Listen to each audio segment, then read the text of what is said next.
Además, buenas noches con todos, buenas noches con todos. Empezamos entonces, hoy nos toca ramas de la biología, pues, ¿no? A ver, pues,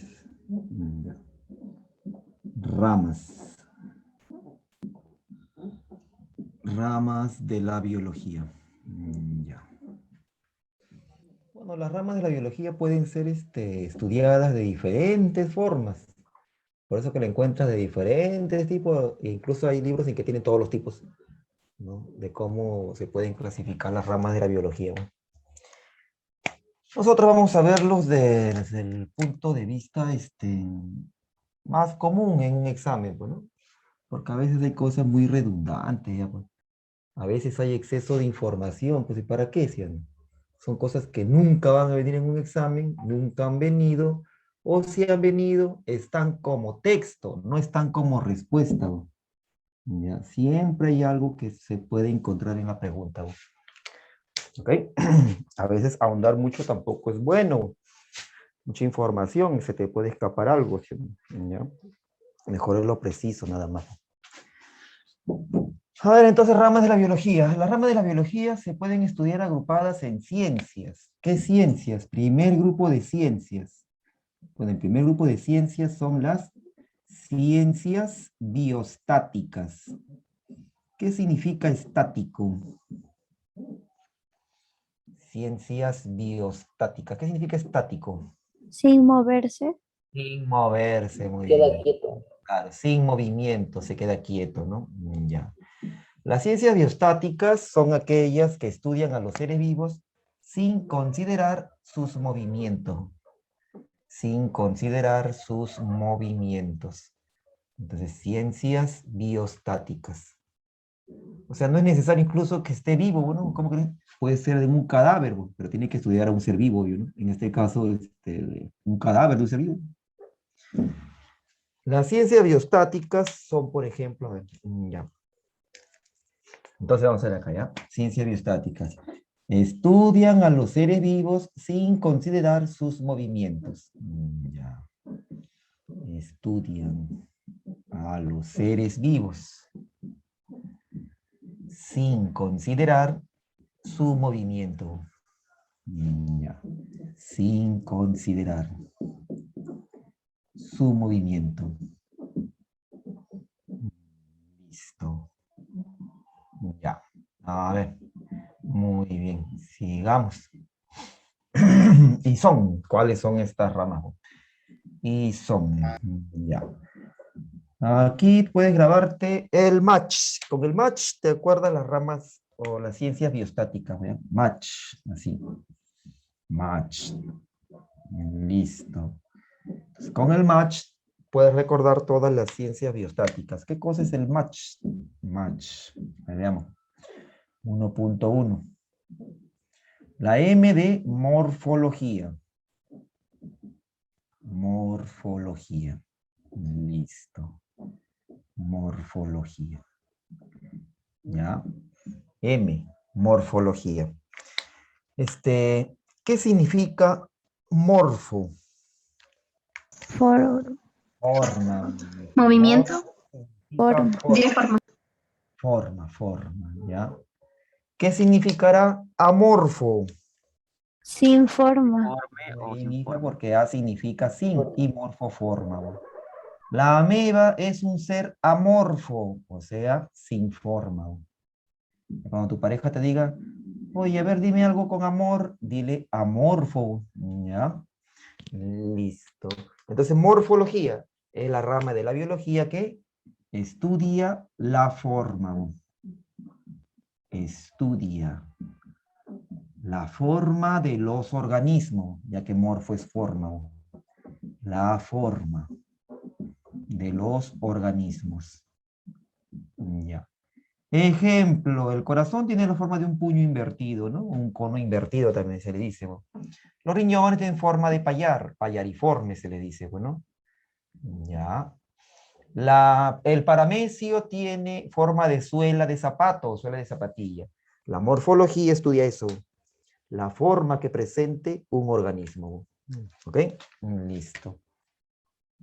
Ustedes podrían preguntar, Seres como la ameba presentan forma de suela de zapato. El riñón es un órgano con forma de payar o frijol. La rama de la biología encargada de aplicar en esta clasificación sería, entonces, morfología, ¿no? Porque está hablando de la forma, pues, de los organismos. ¿Ya? Morfología. Dije match. Ahora sigue 1.2. Ya hemos puesto la M de morfología. Ahora la A. ¿La A de qué? Anatomía. Nosotros también vamos a llevar anatomía, que son mayormente los últimos temas. Anatomía, zoología y botánica, también vamos a llevarlo. Tomo significa partes cuerpos, bueno, ya, partes cortes que digamos. Ya. Entonces, la anatomía, ¿qué cosa estudia? La anatomía, si fuera anatomía humana, estudiaría el cuerpo humano, obvio, ¿no? Pero puede ser anatomía en general, anatomía vegetal, anatomía micótica de un hongo, etcétera, bueno. Entonces, anatomía. La anatomía es la ciencia que estudia, ¿qué estudia? Estudia las partes, ¿qué partes? Las partes que conforman un cuerpo, ¿ya? Las partes que conforman un cuerpo. Nada más. Partes que conforman un cuerpo y la relación existente entre ellas, entre esas partes. ¿Ya? Y la relación existente entre ellas. ¿Cuáles son, pues, no? Existente entre ellas. A ver. Ya.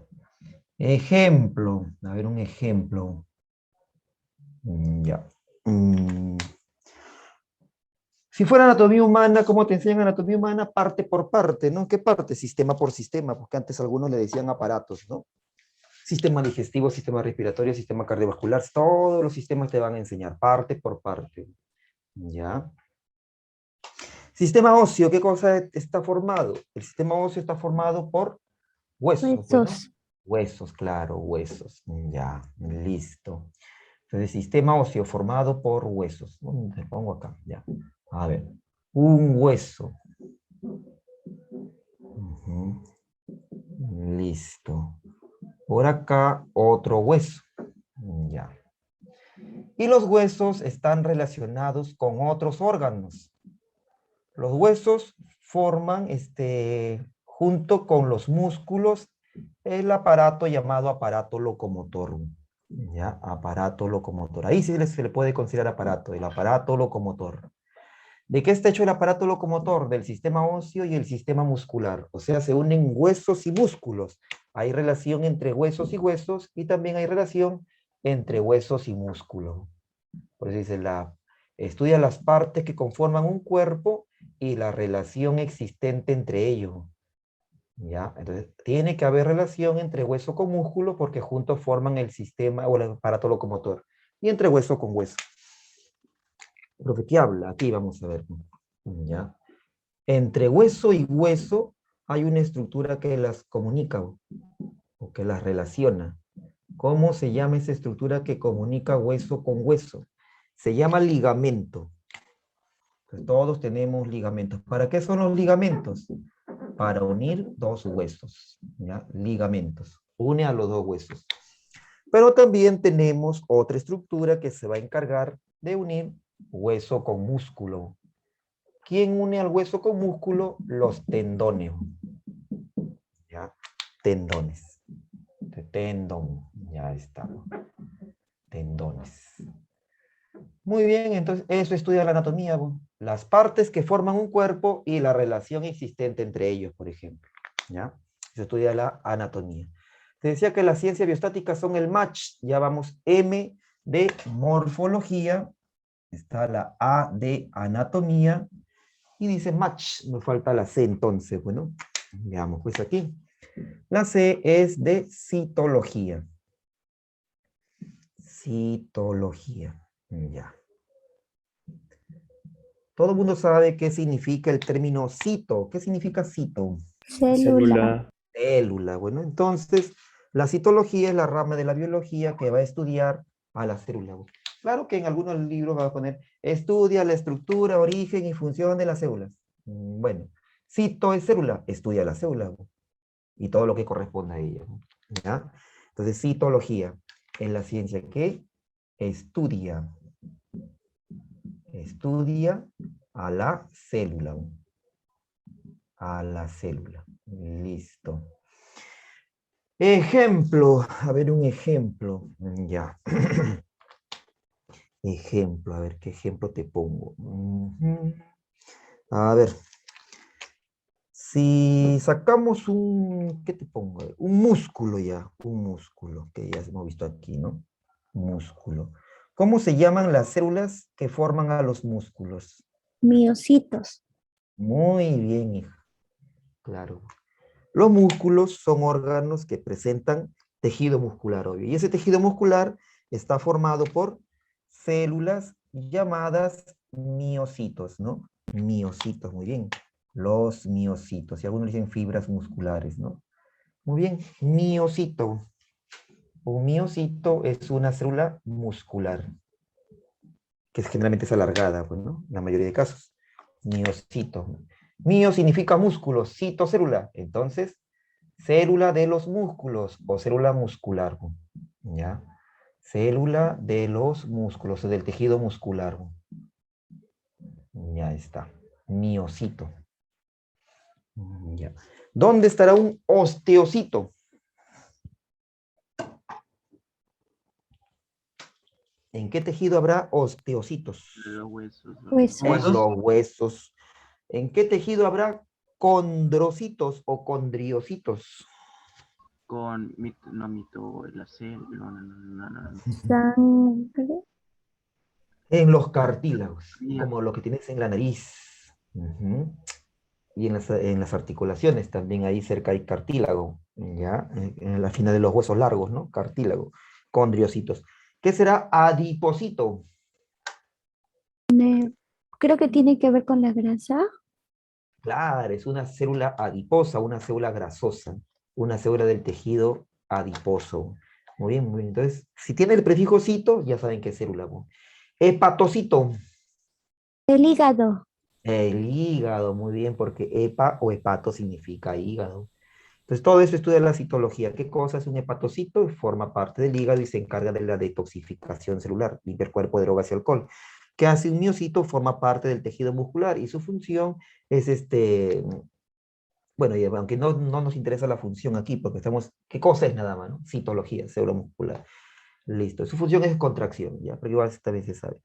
Pero bueno, a ver, te dije el match, va M de morfología, A de anatomía, C de citología.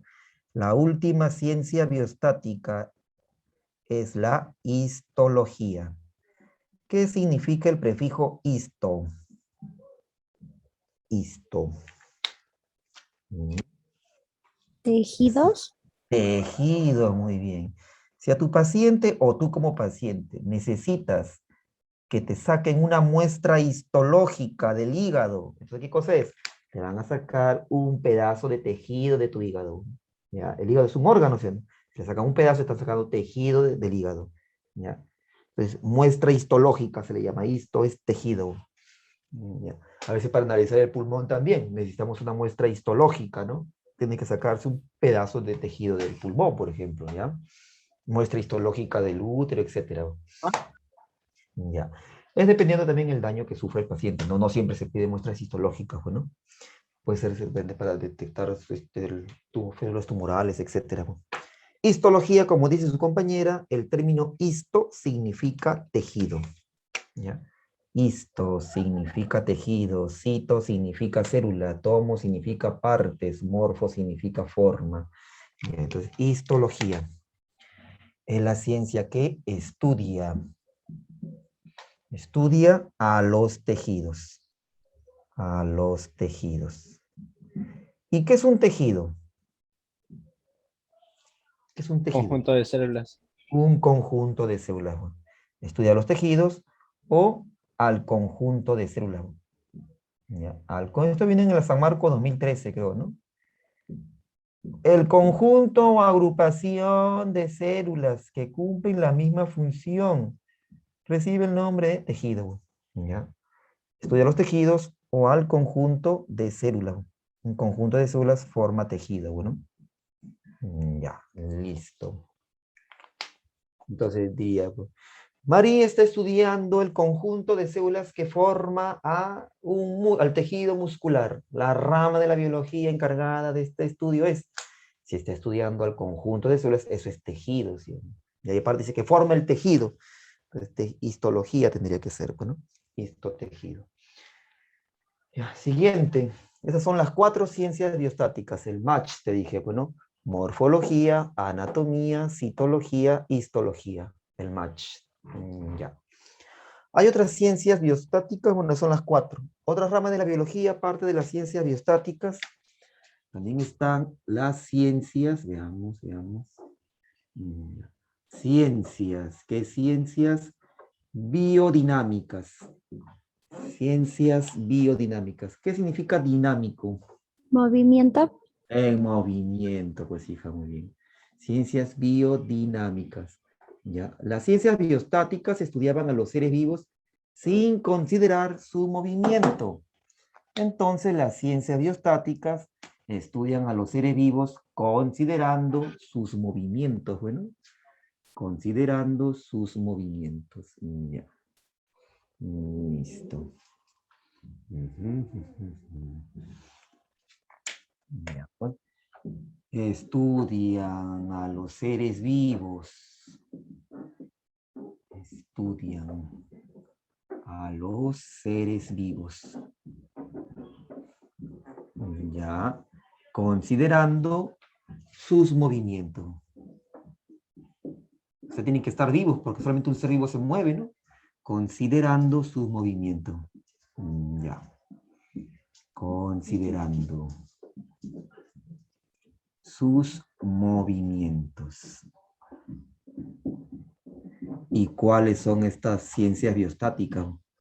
Y son, a ver, aquí solamente son 2. Son 2 ciencias biostáticas, biodinámicas que digo. Son 4 biostáticas, ahora veamos las 2 biodinámicas. Ya. Primera ciencia biodinámica es la fisiología. ¿Para qué a tu paciente lo tienes que enviar a fisioterapia? ¿O por qué a ti te pueden enviar a fisioterapia? Una rama llamada fisiología. ¿Por qué tienes que enviar a un paciente a fisioterapia? O tú, Tiene que, profesor, Ajá. tiene que ver con el funcionamiento o algo Con el así. funcionamiento, muy bien, hijita, con el funcionamiento, ¿ya? Si al paciente se le envía a fisioterapia es para que él pueda recuperar la función de un órgano dañado. Algunos de sus órganos están dañados y no están cumpliendo su función. Por eso que tiene que ser enviado a fisioterapia. De repente lo atropellaron y parte de su columna fue golpeada. Los nervios responsables de hacer mover las extremidades no quieren cumplir su función y este paciente no puede caminar. Lo enviamos a fisioterapia para que estos nervios recuperen su función y los músculos y huesos otra vez reaccionen ante la disposición de estos nervios. ¿Ya? Entonces, fisioterapia. O también cuando mandas a tu paciente porque tuvo parálisis o hemiplegia. Los músculos faciales no quieren recuperar su función. ¿Por qué? Porque los nervios faciales están comprimidos, no quieren realizar su función. Y se le envía al paciente para que estos nervios recuperen su función y así los músculos también recuperen su función. Pues pueda cerrar su párpado, pueda mover la boca, etc. ¿Ya? Como fisioterapia. Es exacto. Cuando es una Se le acupuntura. manda a fisioterapia. ¿Ya? Claro, pues por eso existe el fisioterapeuta, ¿no? Él tiene que saber cuáles son las funciones de cada órgano. ¿Ya? Entonces, fisiología.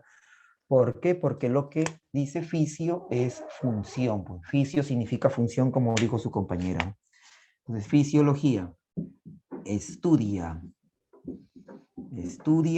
la función o las funciones. La función de los organismos. ¿Ya? De los organismos. Ya está.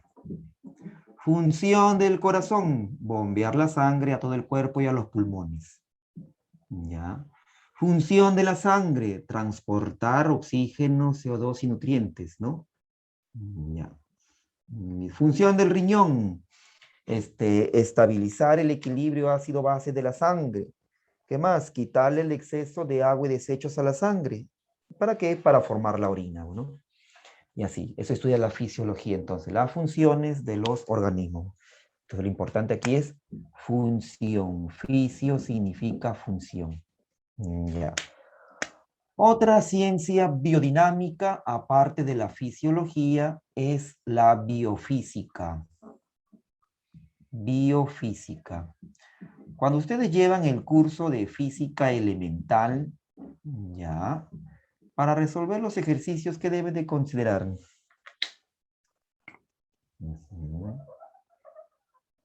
¿Qué deben de considerar? Hay trucos, es obvio, ¿no? Porque se puede aplicar geometría para vectores, por ejemplo, ¿no?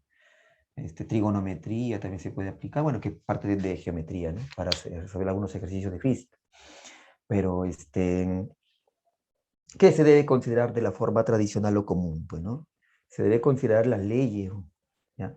Ley de rozamiento, ley de gravedad, ley de los gases, etc. Las leyes, ¿cierto? Las leyes físicas, bueno.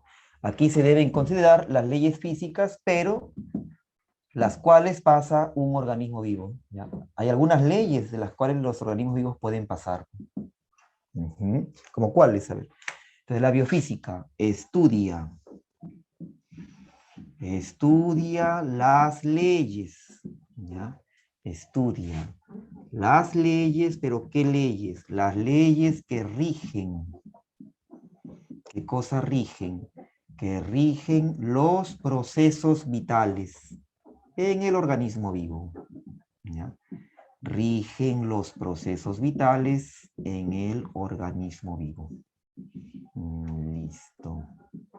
En el organismo vivo. Muy bien. Ya está.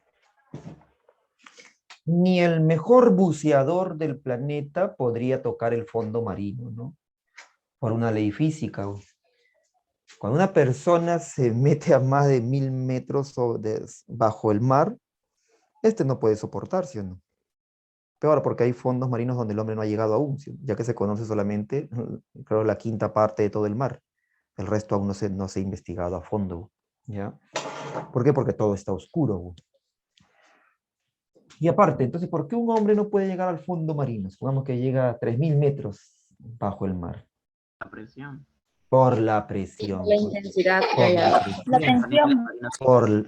Sobre todo por la presión, muy bien. Si tú pones un zapallo, ponle pues de 20 kilos, o incluso hasta más, puede tener un zapallo, ¿no? Hay zapallos en la ciudad de Ucucaje que son enormes, pues.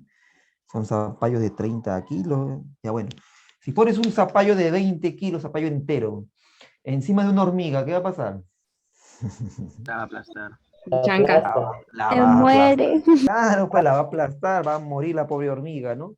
¿Por qué? Por la fuerza y la presión que está ejerciendo ese zapallo encima del cuerpo de la hormiga. Igual es en el hombre, ¿ya?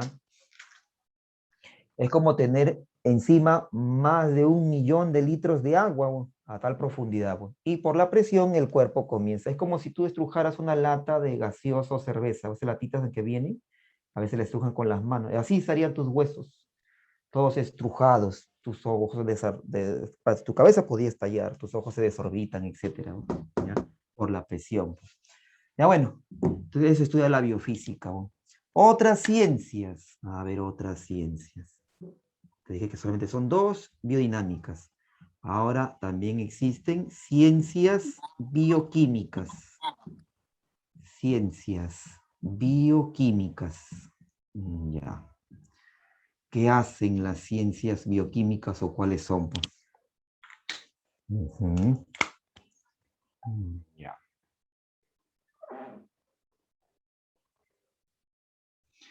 Las ciencias bioquímicas estudian el metabolismo de los seres vivos. ¿Ya?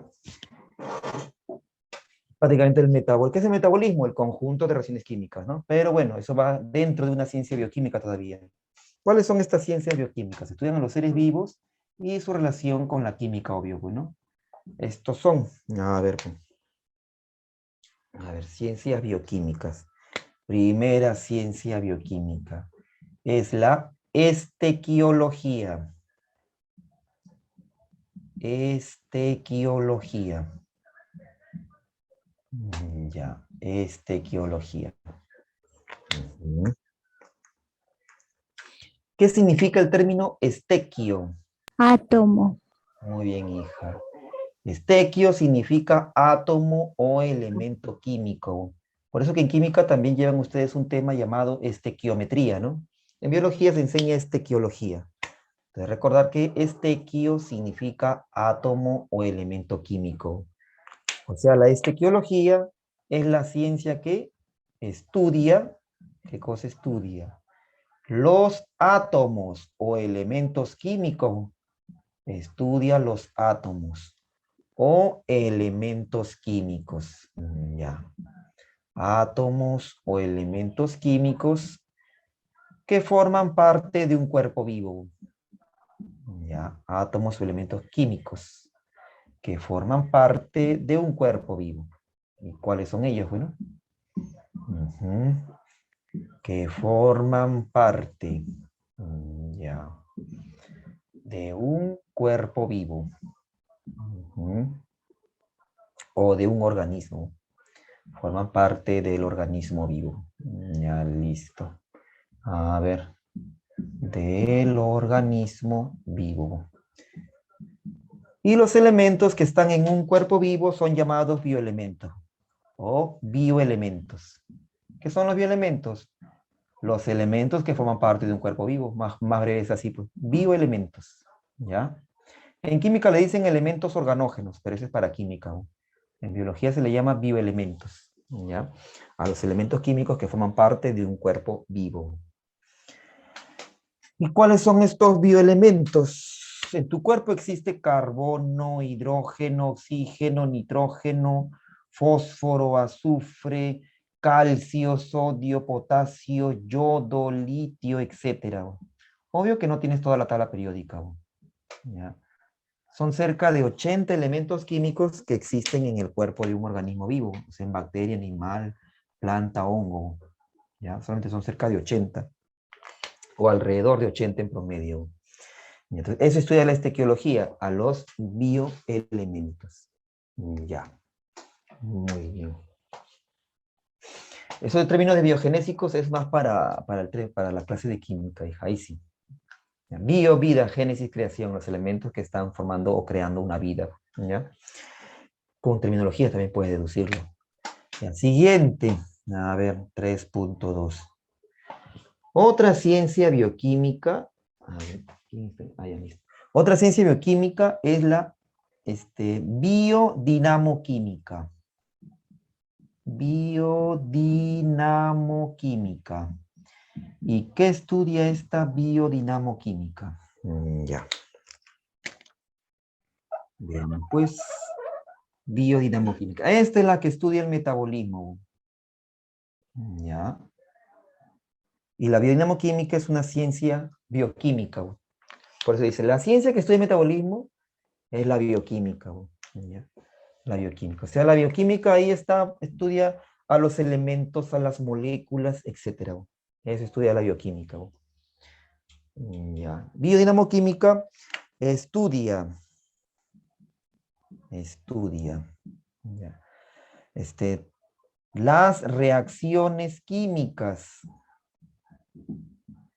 Las reacciones químicas. Bueno, lo correcto es decir bioquímicas todavía porque están dentro de un ser vivo, ¿no? Las reacciones químicas. ¿Qué es esto? Metabolismo. ¿Ya? El conjunto de reacciones químicas que realiza un individuo o un organismo se llama metabolismo. ¿Ya? Estudia las reacciones químicas que ocurren en el interior del organismo. ¿Qué ocurren? ¿Ya? En el interior del organismo. Ejemplo, y aparte, esto determina la conducta de una persona o de un animal. Determina la conducta, no estudia la conducta, determina la conducta, ¿ya? La conducta es estudiada por otra rama, pero acá te he dicho que esto determina nada más la conducta. Por ejemplo, Estás expulsando jugos gástricos, tu intestino y tu estómago se están entrando en contracción y emiten sonidos. ¿Qué cosa tienes? ¿Tienes hambre, pues yo no? Tienes hambre, no has comido, no has desayunado, no has almorzado hasta ahora, y ellos están ahí. Y tú tienes una conducta, bueno, ya. Las damas, cuando ellas bajan sustancias químicas que ya son llamadas hormonas, no las tienen con el mismo nivel en la sangre, las descendieron, porque ya no hay esa reacción química para su formación, entonces van a determinar una conducta, van a estar un poco más renegonas, más irritables, por la menstruación, pues ya que cuando bajan las hormonas, ellas empiezan el ciclo menstrual, ¿ya? O sea, eso determina también la conducta, determina, no es que estudie la conducta, determina nada más. Muy bien, entonces la biodinamoquímica estudia las reacciones, las reacciones químicas, ya, o también el metabolismo, ¿no? Que ocurren en el interior del organismo vivo. Que ocurren en el interior del organismo vivo. Ya pues. En el interior del organismo vivo. Listo. Esas son entonces las dos ciencias bioquímicas. ¿Hay otras ciencias? Sí. ¿Cuáles son? Veamos pues. Cuarto grupo de ciencias. También existen unas ciencias llamadas, aquí lo ponemos, ciencias biogénicas. Biogénicas. Génicas. Y si no dice biogénicas, el libro o página de internet que busques, ahí va a decir biogenésicas. Biogénicas o biogenésicas se les dicen. ¿Y cuáles son estas ciencias biogénicas o biogenésicas? Pues, a ver, expliquemos. ¿Qué significa bio? Vida. ¿Qué significa génesis? ¿Recuerdan? Creación. Creación. Entonces, estas ciencias tienen que ver con la creación de la vida. Sería ¿Ya? dos creaciones. No. Creación. Bio, no bio. Bio es una sola palabra. Bio significa vida, génesis, creación. Creación de la vida. ¿Ya? Creación de la vida. Ya. Entonces tiene que ver esto con la creación de la vida. ¿Y cuáles son? Veamos acá. Primera ciencia biogénica o biogenésica. 4.1. A ver. Ya. La primera ciencia biogénica es la ontogenia. Ontogenia. ¿Qué significa onto? Onto es igual que ente. ¿Qué significa ente entonces? ¿Qué significa ente? Es un ente extraño. Un ser. Claro, un ser. Y genia viene de génesis. La creación de un ser. La ontogenia estudia entonces la creación de un ser. Ya. ¿Y cómo ocurre esto? Pues veamos. Pues, a ver. ¿Cuándo empezaron a formarse ustedes? ¿Cuándo empezaron a crearse ustedes? Desde la concepción. Desde la concepción. ¿Y en la concepción qué se crea?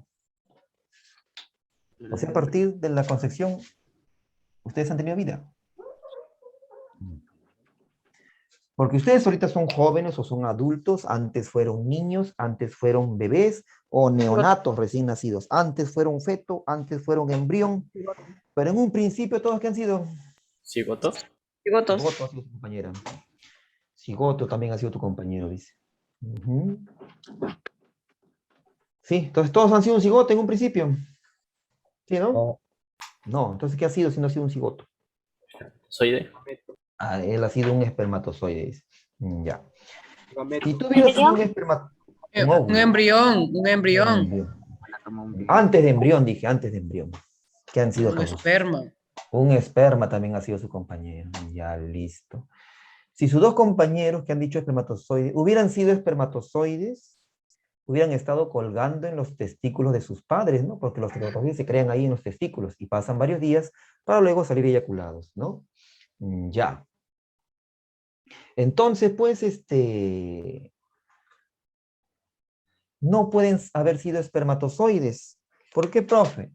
Porque si ellos hubieran sido espermatozoides, cuando su padre, ya, supongamos pues que su padre había sido medio enfermito y todos los días, entonces, o muy seguido, hubiera matado cantidad de sus hermanos, ¿no? De sus compañeros. Nadie ha sido un espermatozoide. Un óvulo, tampoco, nadie ha sido un óvulo. Porque si ustedes hubieran sido un óvulo, su madre hubiera eliminado a muchos de sus hermanos cada 28 días, porque cada 28 días la mujer menstrua. Y al menstruar, se menstrua para eliminar un óvulo muerto. ¿Ya? Esa es la función de la menstruación, eliminar un óvulo muerto que ha llegado desde el ovario hasta el útero. Y él no puede estar en el útero muerto, por eso que el útero se desprende para eliminarlo, desprende una de sus capas, ¿ya? Para eliminar ese óvulo muerto. Ese es el fin de la menstruación, eliminar el óvulo muerto. Si una mujer está menstruando, indica que ella es fértil, que ella está ovulando, ¿ya? Por eso que las niñitas empiezan a menstruar recién en la pubertad, se están convirtiendo en mujeres, se están convirtiendo en mujeres, ¿ya? Entonces nadie ha sido esperma, nadie ha sido óvulo, ¿ya? Nadie, que han sido todos en un principio, como dijeron sus primeros compañeros, ellos sí tuvieron razón. ¿Qué cosa? Todos han sido en un principio el llamado huevo o cigoto. Entonces pongamos ahí el huevo o cigoto. ¿Qué es el huevo cigoto? El producto de la fusión de un espermatozoide con un óvulo.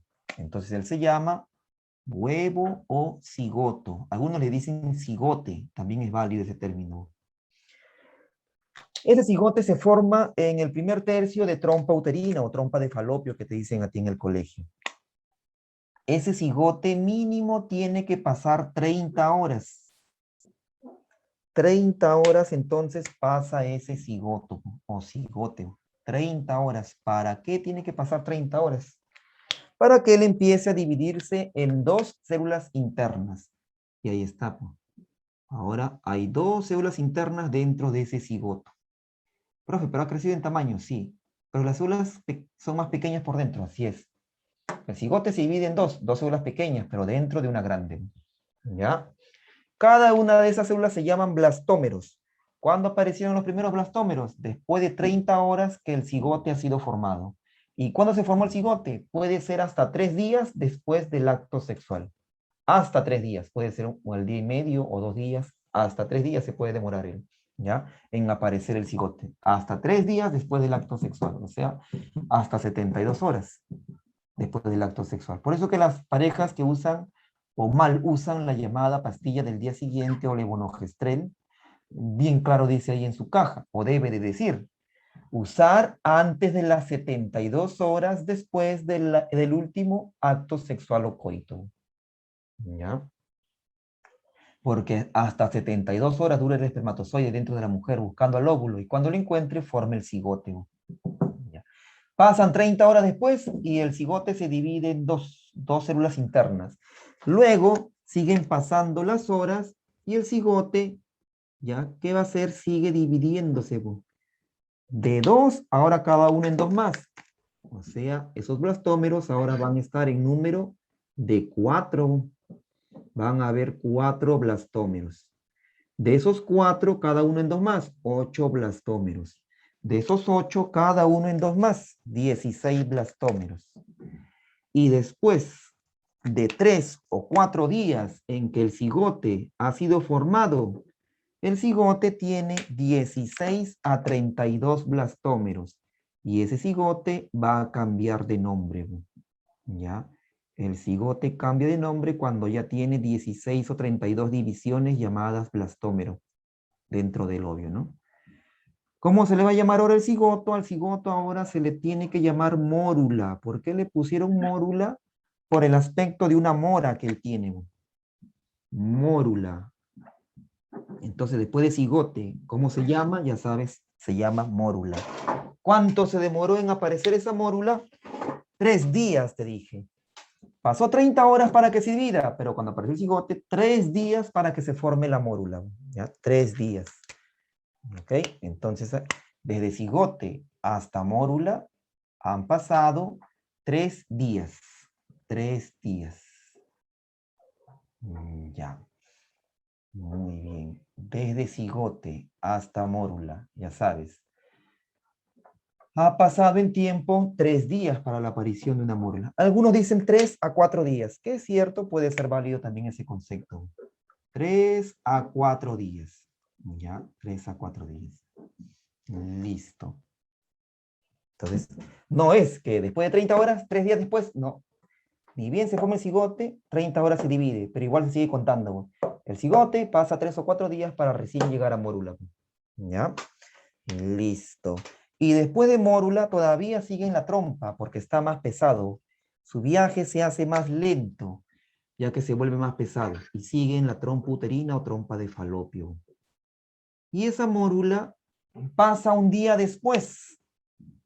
¿Ya? Pasa un día después y crea un orificio interno lleno de un líquido dentro. Por eso dice orificio interno, porque está dentro de esa mórula, ¿no? Ya. Y cuando la mórula crea un orificio interno lleno de un líquido dentro de ella, cambia de nombre, ¿no? Ya no se le llama mórula, porque ya tiene un hueco. Prefijo para hueco, cele. Cele significa hueco o cavidad. Cele, con C de casa. ¿Cómo se llama este hueco? Se llama blastocele. ¿Ya? Blastocele. Blastocele. Que también vamos a ver luego en embriología. Blastocele. Ya. Hasta en reproductor también vamos a mencionarlo. Ese es blastocele. El orificio interno. Pero ¿cómo se llama la mórula cuando ya ganó su blastocele? ¿Por qué se llama blastocele? Te dije que cele significa hueco, cavidad. Ganó un hueco interno, obvio, ¿no? La mórula va a pasar a ser llamada ahora blástula. A uno le dicen blastocito, ¿ya?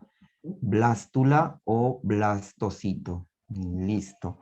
¿Cuánto se demoró el cigote en convertirse en blástula o blastocito? Ya te dije que un día después de haberse formado la mórula. O sea, entre el cuarto y quinto día. ¿Ya? Un día después, o sea, 4 o 5 días se ha demorado ese cigote en convertirse en blástula. 4 a 5 días. ¿Ya? Pero ya sabes el orden, pues. Primero es cigote, después es mórula, después es blástula. ¿Y qué tiene la blástula? Un hueco llamado blastocele. Un orificio interno. Y esa blástula o blastocito ya puede arrastrarse en las paredes del útero. Ya salió de la trompa, llega al útero. Y en el útero está buscando el lugar indicado donde implantarse. ¿Y cuánto se demora en buscar ese lugar indicado? 1 o 2 días más. O sea, la blástula que se formó en el cuarto o quinto día, ya en el sexto o séptimo día, va a estar implantado en el útero. ¿Ya? ¿Y cómo se implanta? Te dije que es como si se enraigara. ¿Qué es enraigar? Es como si le salieran raíces a esa blástula. Entonces, ahí está la blástula. ¿Y dónde se va a enraigar? Se va a enraigar en las paredes del útero. ¿Ya? En las paredes del útero. En una capa llamada endometrio funcional. Es como si le salieran raíces. Y el útero todavía comienza a cubrir esa blástula. Y la blástula cambia de nombre, porque ya llegó al útero. Ahora, ¿cómo se le llama a la blástula? A ella se le va a llamar gástrula. Gástrula. Ya. ¿Cuánto tiempo se demoró el cigote en convertirse en gástrula? Te dije 7 días en promedio, ¿no? Y aquí la mujer recién está embarazada. Cuando esta blástula se implanta, recién la mujer está embarazada.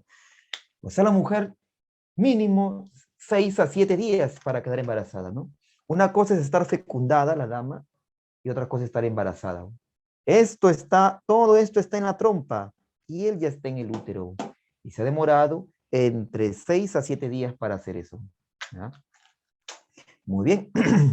Pero a partir de aquí has tenido vida, porque esta célula comenzó su multiplicación para que sigan habiendo más células. 32, 64, 128, 256, 512, 1024, todo en potencia de 2. Todo en potencia de 2. Ya, así va entonces. Y luego, la gástrula se ordena en 3 hileras de células.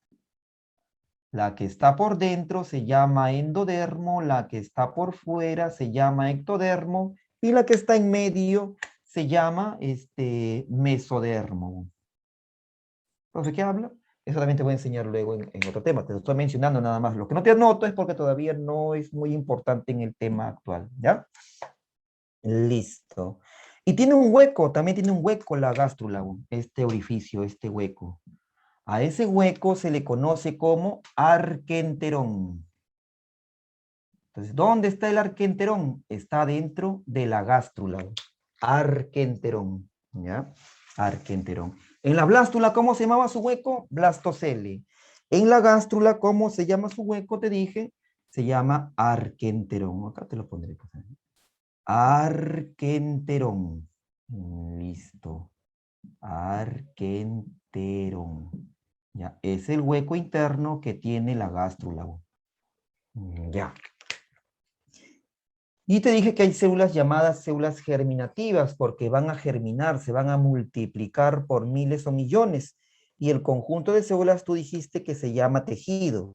Entonces, después de formarse o unirse las células, van a aparecer los tejidos. ¿Ya? Los primeros tejidos en formarse, el tejido nervioso y el tejido muscular. ¿Para qué? Para formar el cerebro y algunos nervios y el corazón. Los dos órganos vitales empiezan a formarse a la vez. Corazón y cerebro, ¿ya? Y cuando la gástrula ya ha formado corazón y cerebro, a ti se te llama embrión. El primer embrión que aparece es del tamaño de un grano de arroz. Y luego, cada día va a duplicar su tamaño. Ese embrión te dije que tiene cerebro y corazón. Si tiene cerebro, tiene que tener cráneo, ¿ya? O cabeza, ya por último. Y si tiene corazón, tiene que tener o presentar tórax, ¿sí o no? Porque el corazón se encuentra en el tórax. Listo. Corazón, corazón y cerebro en la cabeza y el tórax. ¿Y el resto? El resto del cuerpo es como un gusano. Solamente tienes 2 extremidades, ¿ya? Cuando recién te empezabas a formar, ¿sí? Las superiores, pues son las primeras en formarse. Ya después sigue avanzando, multiplicando sus millones de células, aparecen las 4 extremidades, y ahora te dije que se llama embrión, ¿no? Ahora el embrión ya tiene prácticamente todas las partes de su cuerpo, que les falta madurar nada más. El embrión cuya parte de su cuerpo le falta madurar, pasa a llamarse feto. Entonces pasa a llamarse feto. Veamos, pues, ¿cómo es eso? El feto, ¿ya? Es el que tiene que completar los 9 meses dentro del vientre materno, ¿no? Ya, ahí estás tú, pues, ¿no? Todo cabezón. Ya, bueno. Los huesos del cráneo aún no se han osificado por completo. ¿Por qué no pueden ponerse duros? No pueden osificarse los huesos. Porque el cráneo tiene que ser medio flexible para que se permita la salida de ese feto. Porque si no, estaría bien duro y se atoraría pues en el canal vaginal. No puede estar bien duro entonces estos huesos. Incluso hasta hay espacio de separación. Lo que la gente llama molleras, ¿no? Las molleras. Su nombre correcto es fontanelas. Fontanelas se les llama a lo que la gente conoce como molleras. ¿Ya? Listo. Y por eso que también le llaman a esta postura posición fetal, porque el niño tiene las extremidades pegadas a su cuerpo, las 4 extremidades pegadas a su cuerpo. A esa postura la llaman posición fetal, ¿ya? Posición fetal, ya sabes por qué la llaman así. Extremidades pegadas a su cuerpo. Y cuando este feto ya está completo, este feto va a tener que salir, bueno, y cuando él sale, se le llama neonato, nuevo, nato nacido, el nuevo nacido, lo que tú dices recién nacido. Si tú quieres estudiar para atender a los recién nacidos, esa rama de la medicina se llama neonatología. Las enfermeras estudian neonatología porque su primer trabajo de serum es full vacunas con los neonatos. Vacuna y vacuna las enfermeritas en el serum sobre todo. ¿Ya? Listo. Las obstetras también llevan neonatología, ¿no? Porque ellas son las que también reciben pues a los neonatos. Y si no nace vivo, profe, si no nace vivo, se le dice nonato, no nacido. ¿Ya? Entonces, ¿cuándo empezó a formarse él? Cuando fue un cigoto. A partir de aquí hay vida. No como la gran señorita intelectual al extremo, casi para la NASA, Sigrid Bazán, que ella dice que a partir de la semana 10, semana 12, recién se le considera como un ser vivo. ¿Cuándo se ha visto eso? A partir del cigote ya es un ser vivo, porque es una célula independiente. Ya no es ni esperma ni óvulo, es una célula independiente. ¿Ya? A partir de ahí empieza la vida de un ser humano. No en la semana 10, 12, como dijo esa señorita congresista. Bueno. Y todavía dice, así dicen los médicos. Así dicen los, ¿qué médico dice eso? Le habrá dicho pues el médico Cerrón, supongo. Pero eso no es cierto. ¿Ya? Muy bien. Entonces, esto estudia la ontogenia. Todo lo que hemos visto aquí, la ontogenia lo estudia. ¿Qué estudia la ontogenia?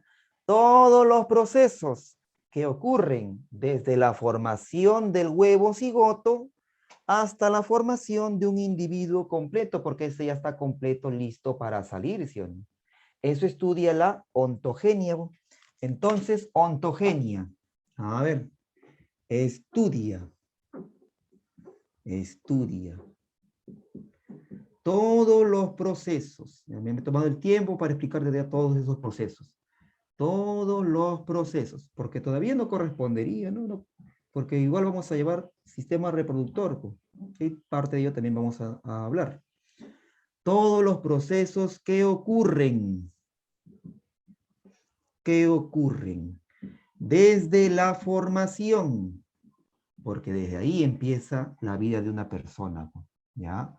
Desde la formación del huevo cigoto, desde la formación del huevo cigoto, ya, hasta la formación de un individuo completo, hasta la formación, ya, hasta la formación de un individuo completo. Eso lo colocamos allá.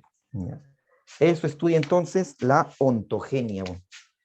¿Okay? Todo eso estudia la ontogenia. Los procesos que ocurren desde la formación del huevo cigoto hasta la formación de un individuo completo. De un individuo completo. Listo.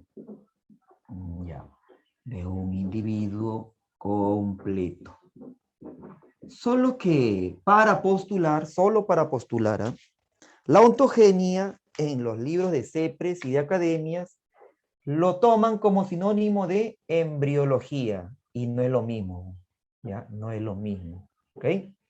Pero bueno, para postular sí, por eso que te lo voy a poner acá, ¿ya? Ontogenia o embriología. ¿Por qué? Porque después cuando ingresas a la universidad y, uy, pero el profesor me enseñó mal, yo tengo que enseñarte cómo está en el prospecto, ¿no? Sobre todo en los módulos de las CEPRES, que tienen cantidad de errores y cosas desactualizadas. Pero así es el mundo pre. Imagínate que el mundo pre es muy avanzado para lo que te enseñan en colegio. Imagínate qué tan retraso hay en el colegio todavía, ¿no? ¿Ya? Si todavía lo de pre supuestamente está retrasado. No tiene lo último. Ya. Bueno, entonces ya saben, para postular ontogenia es igual que embriología. Y estudia todos los procesos de la formación del huevo cigote hasta la formación de un individuo completo. ¿Ok? Listo. Muy bien, sigamos, a ver. Otra ciencia biogénica. Veamos acá, pues a ver. 4.2. ¿Qué es ciencia biogénica? Filogenia. Filogenia. ¿Qué estudia pues la filogenia? ¿Saben qué significa filo? El término filo. ¿Han oído alguna vez algo con filo? Yo pensé que era amor. Ah, ya, amor, ¿no? No, pero claro, hay algunos términos, así como, ¿se acuerdan? Génesis, inicio, principio, comienzo, origen, ¿no? Pero para biología y anatomía es creación. ¿Ya? Su origen. Filo significa evolución, ¿ya? Evolución. ¿Y qué tiene que ver eso? Veamos acá. ¿Cuáles fueron los primeros animales vertebrados del planeta? Mm, ¿Cuáles fueron los primeros animales vertebrados del planeta? Los dinosaurios. Los dinosaurios, jijiji, dicen los dinosaurios. los acuáticos, no. Ujú. No, profesor. No. Ah, ¿dónde empezó la vida? En el mar. En el mar. Mar. Por lógica, los primeros vertebrados tuvieron que ser Los los peces. Claro. Los peces. Entonces, los Peces. peces. Claro, los peces. Ya. Entonces, peces nada más existían como vertebrados en el planeta. Peces. Y los demás animales eran invertebrados. Y como sabemos, la vida empezó en el mar, los primeros peces tuvieron que aparecer en el mar.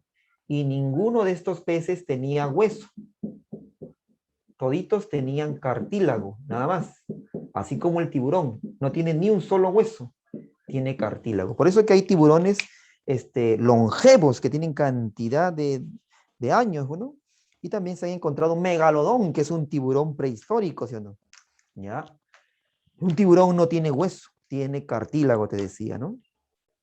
Ya, muy bien. Microorganismos, de hecho, vertebrados, hijo. ¿Qué tienen que ver los microorganismos acá? Los demás son invertebrados, ¿no? Ya, listo. De hecho, ¿quiénes fueron los primeros vertebrados? No te dije cuál es la primera célula, porque la primera Profesor, célula... los megalodones ¿Qué cosa? existen.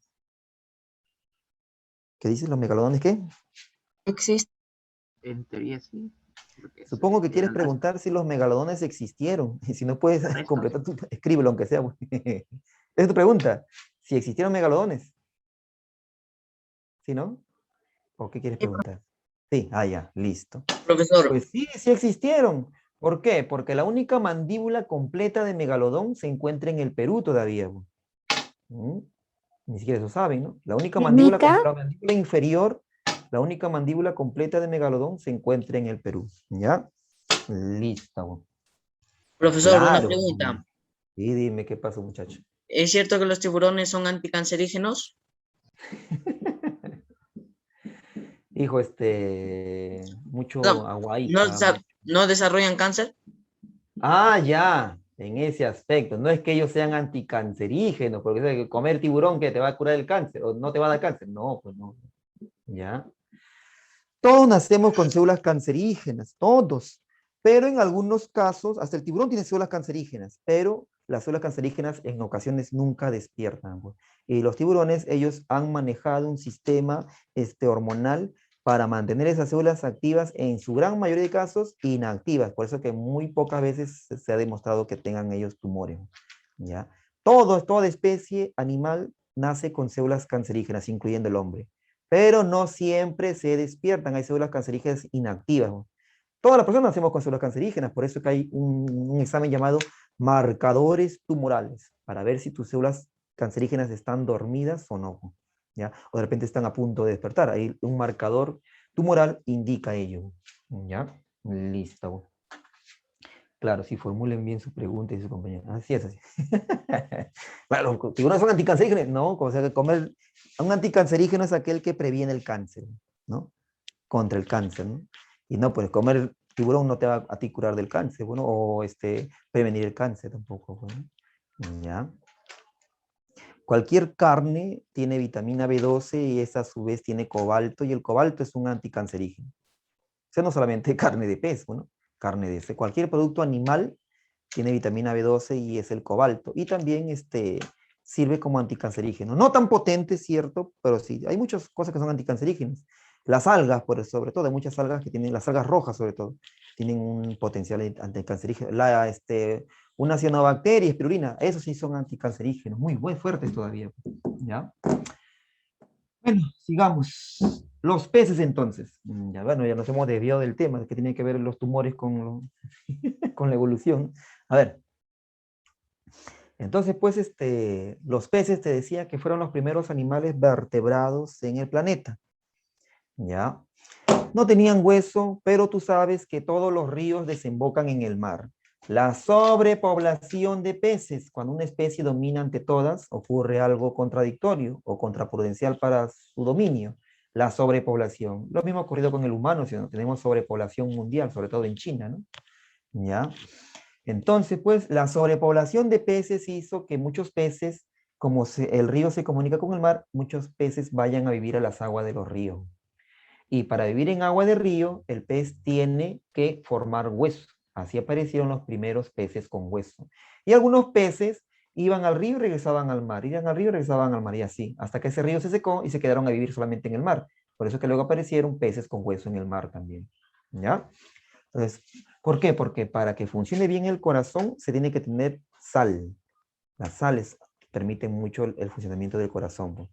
Ya, tiene que ver con todo el proceso cardíaco. Vamos a ver eso luego en biomoléculas inorgánicas que se estudia sales. Y como en el mar abunda la sal, por eso que ellos no necesitaban tener hueso. Al salir del mar se alejaron de un agua rica en sal. Se vieron obligados a formar su hueso, como un ligero banco de sal también. ¿Ya? Pero bueno, vamos a ver. Los peces entonces, ya, veamos. A ver.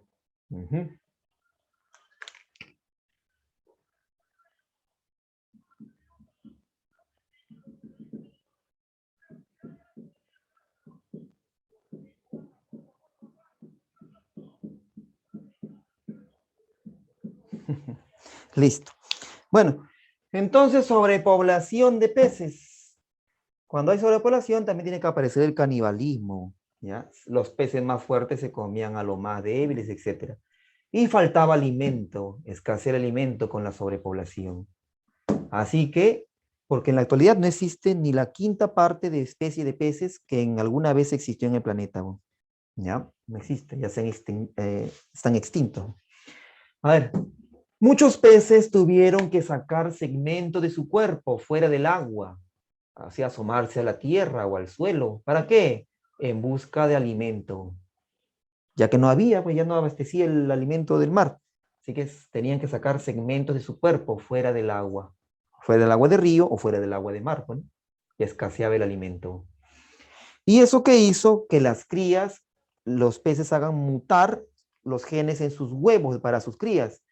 ¿Para qué? Para que las crías ahora nazcan y nazcan con patas, formen patas, para que puedan salir del mar en busca de alimento o puedan salir del río en busca de alimento. ¿Ya?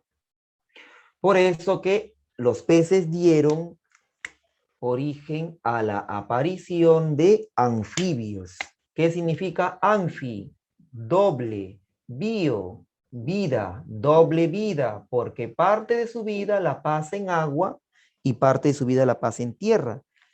Un sapo es un anfibio porque él deja sus huevos en el agua y cuando sale del agua vive en el agua como pez. Tiene aletas como pez, tiene branquias como pez, tiene cola como pez.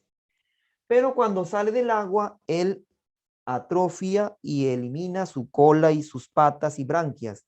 ¿Qué forma? Forma pulmones y patas para poder salir fuera del agua. ¿Ya? Eso es por evolución de peces. Aparecieron los anfibios por evolución de peces. Ellos se vieron obligados a evolucionar, bueno, los que querían sobrevivir. ¿Ya? Sobre todo que eran más, se veían como más débiles ante otros, pero el que evoluciona es supuestamente el más fuerte. Listo. Y ahora existían, ¿qué cosa? Anfibios y peces nada más en el planeta. Solo anfibios y peces. Ya, muy bien. Pero los anfibios tienen que vivir cerca al agua, porque te dije que ellos ponen sus huevos en el agua, ¿sí o no? Se reproducen en un charco de agua. ¿Dónde está el huevo del sapo? En agua, sino en agua de río, agua de estanque, ¿no? Ya. Y aparte tienen la piel húmeda. Los anfibios tienen la piel húmeda porque también respiran por la piel. Un sapo respira por la piel porque sus pulmones son muy primitivos, son poco desarrollados, son medio huecos, no son fibrosos como los tuyos. ¿Tú has visto tu pulmón? No. ¿No? Pero si has visto un pulmón parecido al tuyo. ¿Cuál? El de la vaca, porque el pulmón de vaca sí lo venden, pues, ¿no? E incluso hay personas que lo consumen, ¿no? Sobre todo en el Perú, consumen el pulmón de vaca. Eso viene desde los esclavos, ¿no? ¿Por qué? Porque los esclavos tenían que comerse las menudencias y las vísceras, ya que los amos se comían la carne nada más. ¿No? Los esclavos tenían que comerse la tripa, tenían que comerse el hígado, tenían que comerse el pulmón, etc. ¿Ya? ¿Por qué crees que apareció el preparado de chunchulí, chanfainita y todo lo demás? Gracias a la esclavitud, pues, ¿no? ¿Ya? Entonces, pues, el pulmón es lo que tú llamas bofe. Eso es pulmón, el bofe en la vaca. ¿Han comido alguna vez bofes? Los que han comido, entonces han comido pulmón de vaca. ¿Has encontrado un tipo de cartílago en ese pulmón? Eso es sus bronquios y bronquiolos, pues ahí en ese pulmón de vaca. Ya te has comido ahí un pulmón de vaca cuando has comido tu bofe y tu chanfainita, ¿ya? Así como el pulmón de la vaca, muy parecido a tus pulmones también, ¿ya? Porque somos mamíferos. En cambio, el pulmón de un sapo son como dos globos vacíos, son huecos por dentro, ¿sí o no? O sea, son pulmones muy primitivos.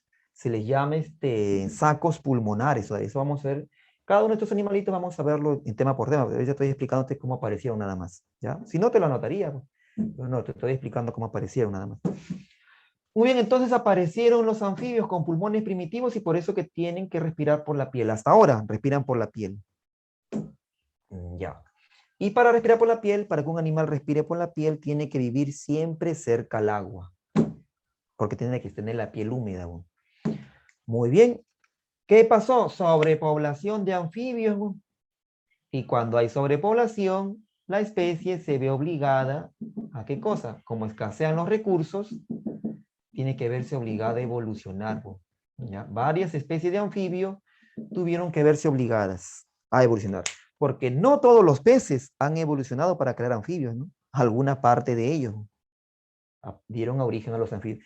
Y no todos los anfibios han evolucionado, si no, no existiría sapo, pues no. El sapo se quedó como sapo, él ya no evolucionó. ¿No? La rana se quedó como rana, la salamandra se quedó como salamandra, el tritón como tritón, ajolote como ajolote, y otros, la cecilia como cecilia, y otros anfibios más. Y tú solamente conoces sapo y rana, ¿no? Y salamandra, lo mucho. Ya, bueno. Entonces, pues, muchas especies de anfibios se vieron obligadas a evolucionar. ¿Y cómo? Es que ellos, para buscar alimento, tuvieron que introducirse más a la superficie. Y así se alejaban, pues, del agua, se alejaban del río, del estanque, o se alejaban, pues, del mar incluso, ¿no? Ya ahí. Y como se alejaron, ya no podían poner sus huevos en agua, pues estaban lejos del agua. El sol, peor todavía, ¿por qué? Porque ellos tienen la piel húmeda y su piel se puede resecar muy rápido, por eso que viven cerca a agua. Pues. Así que muchos de ellos comenzaron a morir, a extinguirse, pues, ya, por la sobrepoblación. ¿No? ¿Qué tuvieron que hacer muchos? Para soportar los rayos del sol, su piel, que es húmeda, la cubrieron con escamas secas o placas córneas. Sus huevos, que los dejaban en el agua para darles protección, tuvieron que cubrirlos de cascarón. O sea, con cascarón ahora tenían los huevos. Los primeros huevos con cascarón fueron creados por la evolución de anfibios. ¿Y los anfibios en qué evolucionaron? Evolucionaron en reptiles. Los reptiles tienen la piel seca. Los reptiles ponen huevo con cascarón, ¿ya? Porque no pueden dejar su huevo en el agua en ese tiempo. Se habían alejado pues del agua. Entonces, así se vieron ellos obligados a crear reptiles para que evolucionen y sus crías se mantengan con vida. Muy bien, el planeta estaba en equilibrio. ¿Por qué en equilibrio? Porque solamente había peces, anfibios y reptiles. Y los reptiles se comían a los peces y anfibios para que no haya sobrepoblación. Y entre ellos también se comían los más fuertes a los más débiles, ¿no? ¿Ya? Y el planeta estaba en equilibrio. Y así se pudo haber quedado. No, tal vez no pudieron, no se vieron obligados a evolucionar. Se pudo haber quedado así el planeta, sí. Y se debió haber quedado así para el bien del planeta, ¿no? Pero lamentablemente para peces, anfibios y reptiles llegó muchos cambios climáticos en el planeta. Uno de ellos, por ejemplo, la era de hielo. Y en la era de hielo el sol se ocultó en varios lugares del planeta. Incluso la caída de un meteorito en Nuevo México también provocó que montículos de polvo esté por mucho tiempo ahí expuesto al ambiente, que hayan bajas temperaturas. Y los reptiles, ellos necesitan del sol. ¿Por qué? Cuando tú veas una lagartija, va a ser que la lagartija está tirada contenta en el sol. Un cocodrilo, un lagarto, él está tirado contento en el sol. Y ni siquiera se mueve, lo único que mueve son los ojos nada más, o sus párpados, ¿ya? Pero él se queda quieto, ¿por qué? Porque él es de sangre fría y necesita del sol para poder calentar su temperatura y tener más fuerza y velocidad. O sea, los reptiles dependían sobre todo del calor del sol, pues. Y con la era de hielo el sol se ocultó en muchos lugares del planeta. Cuando cayó ese meteorito en México, lo mismo ocurrió. El Sol se ocultó en muchos lugares del planeta. Perjudicados los reptiles. Incluso hasta un meteorito contribuyó, ¿no? Para que ellos se vean obligados, muchos de ellos a extinguirse, porque ya no tenían fuerza para cazar o para trepar, ¿no? Etcétera. Y tampoco tenían cómo reproducirse, porque si su huevo con cascarón tocaba el hielo, la cría se congelaba. Y así que muchos reptiles se extinguieron. ¿Quiénes sobrevivieron? Muchos de ellos tuvieron que emigrar. ¿Migrar a dónde? A lugares donde todavía encuentren rayos del sol expuestos. ¿Ya? Listo. ¿Y qué más? Otros en ese camino nunca llegaron a encontrar rayos del sol y al final, para sobrevivir, ¿qué tuvieron que hacer? Evolucionar. ¿Cómo evolucionaron? Como no podían dejar su huevo ahí en el suelo porque todo era hielo, ya no botaban el huevo, no le formaban cascarón y la cría la guardaban en su vientre. ¿Ya? La cría entonces indefensa tampoco no era tan fuerte como para buscar alimento, como cuando era reptil, que sí se podía, ¿ya? Porque no habían sus presas, para que ellos cacen, las crías tampoco. Entonces los reptiles tuvieron que crear mamas para darle alimento a su cría. Y las mamas, tú sabes, solamente existen mamíferos. Los reptiles originaron o dieron la aparición de mamíferos. Su piel, que estaba cubierta con escamas secas, las cubrieron con pelos para cubrirse o protegerse del frío. Y la piel comenzó a formar gruesas capas de grasa, porque la grasa aísla el calor. Por eso que tenemos nosotros grasa debajo de la piel. ¿Ya? Lo mismo hicieron otros reptiles. Los huevos no podían dejarlo en el suelo, tenían que dejarlo en las partes altas de los árboles, en huecos que podían crear tal vez. Así que, para protegerse del frío, ellos crearon plumas y también les permitía el vuelo. Podían volar en busca de dónde dejar sus huevos, pues en altura, ¿no? Ya que no podían tocar el suelo, si no la cría se congelaba. Así los reptiles dieron paso a la aparición de aves y mamíferos.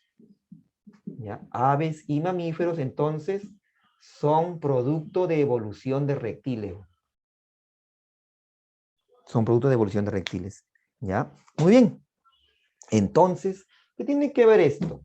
Es por la evolución, bueno, de ellos. ¿Ya? Todos hemos tenido un antecesor en común, toditos. Sí, toditos los vertebrados hemos tenido un antecesor en común. ¿Ya? Eso sí se cumple, toditos. ¿Ya? Muy bien. Y gracias a ellos es que nosotros existimos, porque luego los mamíferos comenzaron a evolucionar en otros tipos de mamíferos nada más, y las aves en otro tipo de aves. ¿Ya? Eso estudia entonces la filogenia. Y el resto lo vemos en el capítulo ya completo de evolución, pues si no, nunca voy a acabar.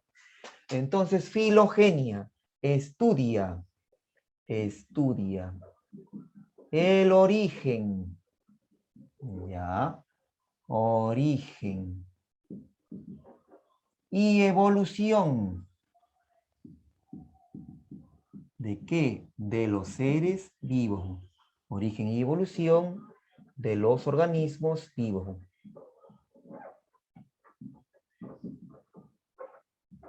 Se estudia entonces la filogenia. ¿Ok? Filogenia. Ya está. Ya. Por eso, ¿quién crees tú que fue primero? ¿El huevo o la gallina? El huevo. El huevo, nuestro compañero dice que fue primero el huevo. ¿Y quién puso el huevo? La gallina. La gallina. Entonces, ¿quién fue primero? Pues el huevo o la gallina. La gallina. La gallina. El huevo. El huevo. No especifica qué huevo. El huevo, según la evolución. Muy bien. Según la evolución, primero fue el huevo, pues acá hay huevo. Acá hay huevo con cascarón.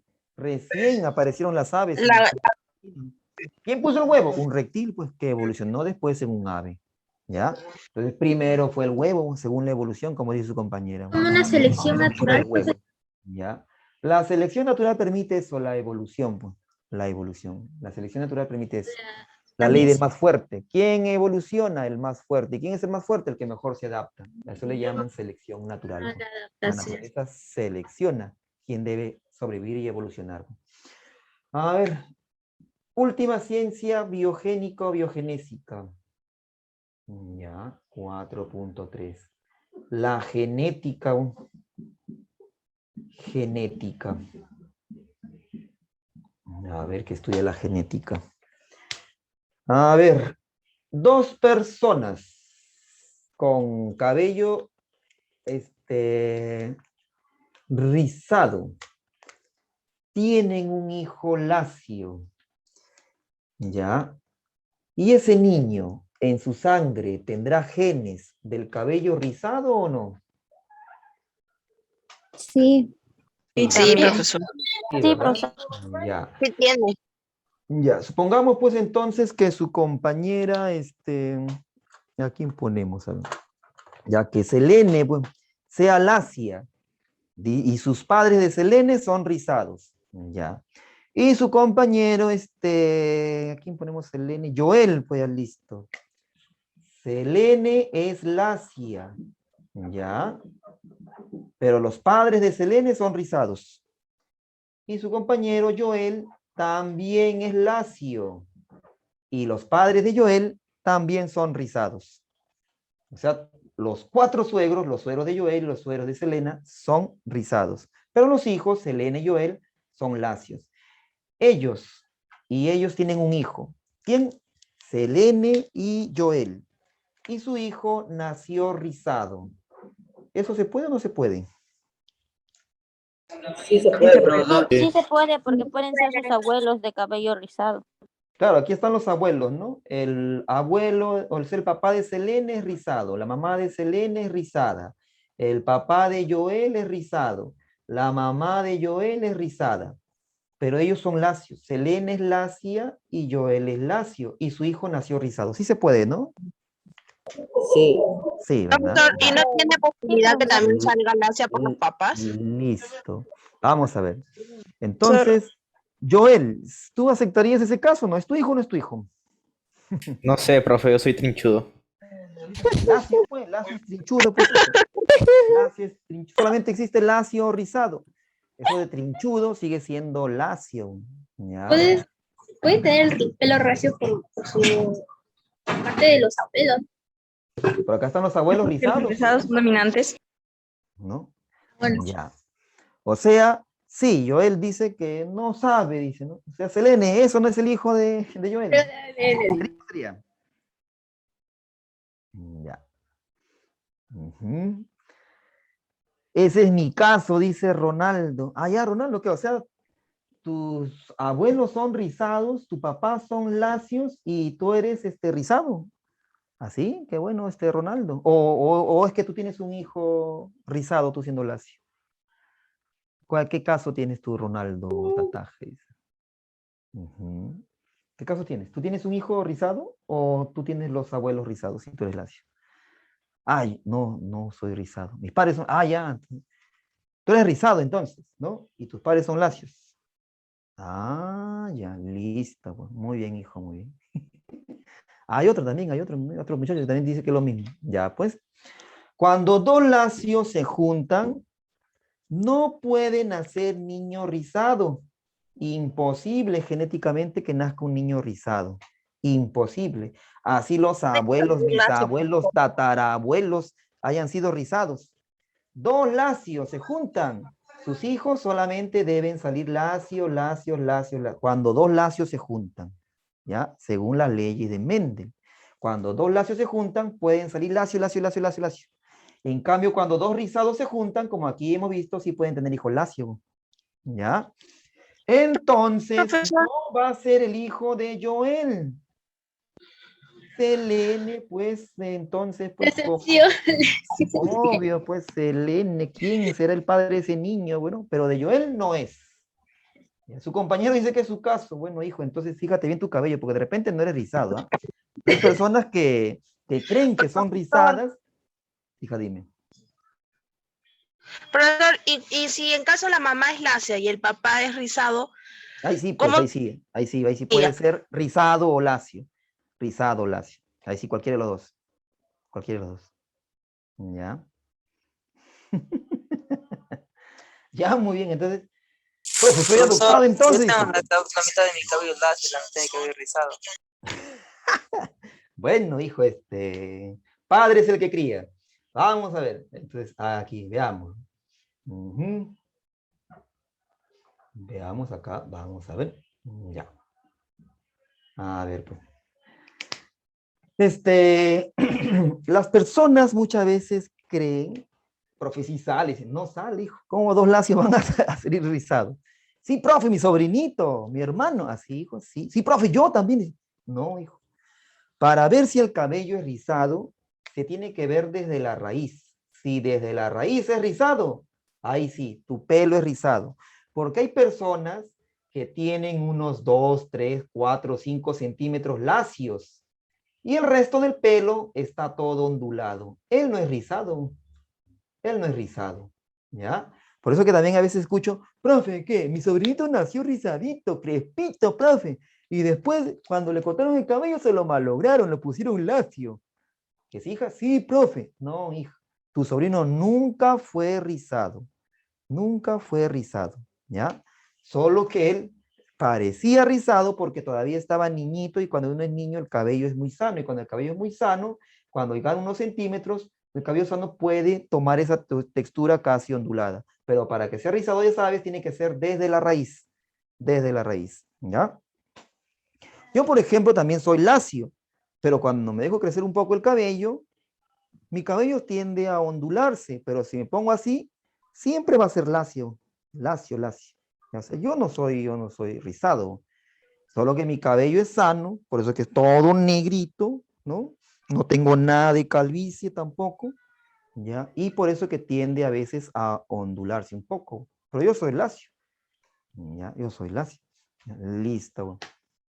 Entonces ya sabes, dos lacios no deben tener un hijo rizado según las leyes de Mendel, pero dos rizados sí pueden tener hijo lacio. Eso estudia la genética, que vamos a ver ese capítulo obvio en un tema puro nada más, ¿no? Más adelante. Ahorita solamente estamos haciendo genética como rama de la biología. Profesor, Hija, dime. profesor, ¿y ¿Qué esas pasa? las leyes de Mendel se cumplen necesariamente o hay algunas excepciones? Ya, ahí se le llama variación genética, ¿ya? Variación genética. Se le llaman genes saltarines, transposones también se le llama así. Vamos a ver eso también, pero vamos a ver en el capítulo más adelante. Si no, genética es como para 3 clases juntas todavía, ¿ya? Aquí solamente estamos viendo como ramas de la biología. Genética es la ciencia estudia los caracteres hereditarios. Caracteres hereditarios, ¿ya? Hereditarios. A esos caracteres hereditarios a ti te dicen que son genes, o genes, o genes, ¿ya? De los organismos, de cualquier ser vivo, planta, animal, hongo, de los organismos, ¿ya? Coma, de sus descendientes, o sea, sus hijos, sus nietos, bueno, de sus descendientes. ¿Cómo ese señor siendo rizado, su hijo lacio, no? Tenía que seguir siendo lacio su hijo, ya, de sus descendientes. Y antecesores, descendientes y antecesores. ¿Por qué esos dos rizados tuvieron hijo lacio? Por los antecesores, de los abuelos o bisabuelos. Antecesores. Ya, listo. Y otro contexto más breve dice, ¿qué estudia la genética? Estudia la herencia y variación, pues más breve. Ya aparece sobre todo en CEPREVI, creo. Estudia la herencia y variación. Ya. Herencia y otros que dicen, estudian los genes de frente nada más. Ya, más vago para explicar, bueno. Estudia la herencia y variación. Muy bien, esas son todas las ciencias biogenéticas. Nos falta un grupo de ciencias. Se llaman las ciencias taxonómicas. Pero primero voy a tomarle foto para pasárselo y acabar el tema con el último grupo de ciencias que se llaman ciencias taxonómicas. Y algunos prefijos que nos van a ayudar para deducir qué otra rama de la biología puede existir. A ver, un momentito.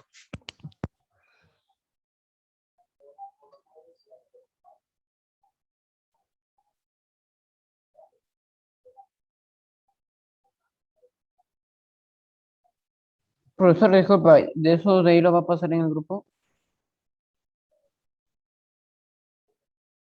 Sí, ahorita el profesor va a enviar la foto, no te preocupes.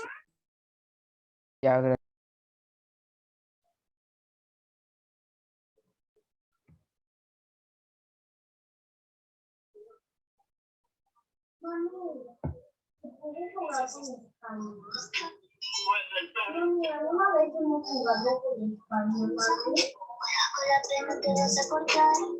Yulisa, tu micro.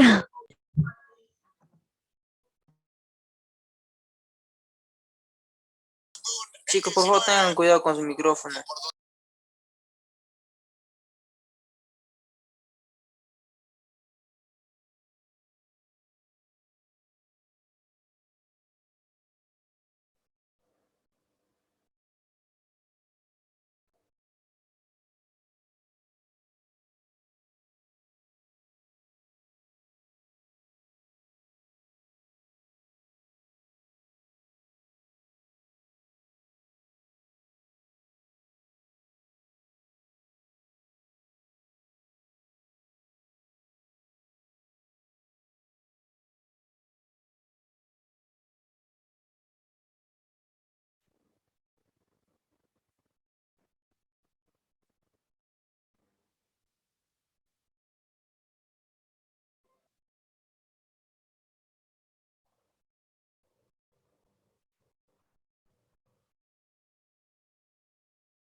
Ya.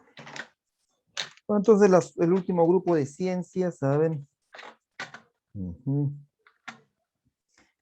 ¿Ya está? ¿Se escucha? Sí, ¿no? Ahora sí. Vamos a ponerle más audio aquí y acá está. A ver, más audio. Ahora sí escucha mejor, creo que sí. Bueno, a ver, sigamos. Pues. Último grupo de ciencias, el quinto grupo de ciencias. ¿Cómo se llama? A ver, pues. Okay. Quinto grupo. Y último. Son las ciencias. A ver. Ciencias. Se decía las ciencias taxonómicas. Taxonómicas. Ya. Taxonómicas. ¿Ustedes saben quién fue el primer ministro del medio ambiente en toda la historia del Perú? Porque el Ministerio del Medio Ambiente es un ministerio, o sea, relativamente joven, ¿no? No tiene ni 20 años de creado, creo. El Ministerio del Medio Ambiente. ¿Quién fue el primer ministro del Medio Ambiente en toda la historia del Perú? Antonio Brag Eg. Ya, ahí te ahorré tu googleada. Antonio Brag Eg. Ya. ¿Y por qué a él se le considera como el primer, o lo eligieron como el primer ministro de Medio Ambiente? Porque él fue un ecólogo. ¿Ya? ecólogo. Y una de las ciencias taxonómicas es la ecología. Ecología. A un ecólogo lo escogieron como el primer ministro del medio ambiente. Ese ecólogo tiene libros que se utilizan hasta ahora en las universidades. Es un ecólogo peruano. ¿Ya? La ecología. Ese ecólogo tenía antes un programa en el Canal 7, hace varios años. Antes que muera, obvio, ¿no? Publicó libros, te decía, que se estudian, bueno, y prácticamente también revolucionó la ecología peruana. Un gran profesional, Antonio Brag Eg. Ahora cualquier personaje puede ser ministro, bueno. Ya. Ecología. La ecología es la ciencia que estudia a los seres vivos. Obvio, porque es una rama de la biología, ¿no? Estudia a los seres vivos y su relación con el medio ambiente. Y su relación con el medio ambiente. Ya, listo. Su relación con el medio ambiente. Ya, muy bien. Ejemplo, un castor. Un castor tiene que crear su represa y esa represa sirve como banco de agua para otras especies. Está relacionado con su medio ambiente. ¿Ya? Eso lo estudia entonces la ecología. Ya. ¿Cuál es el concepto más breve de ecología? Es que la ecología estudia a los ecosistemas. Listo. Estudia a los ecosistemas. Los ecosistemas pueden ser clasificados de diferentes tipos. Hay microsistemas, ecosistemas pequeñísimos como los que tienes en la boca o en tu cabeza. Hay un microsistema, se le dice. O macrosistemas como los desiertos, los océanos, etc. ¿Ya? Que también le llaman biomas en otros casos. Entonces, la ecología estudia los ecosistemas. Vas a la bahía de Paracas, eso es un ecosistema. Vas a la bahía de Chimbote, es un ecosistema. La ecología se encarga de estudiarlo. Ya.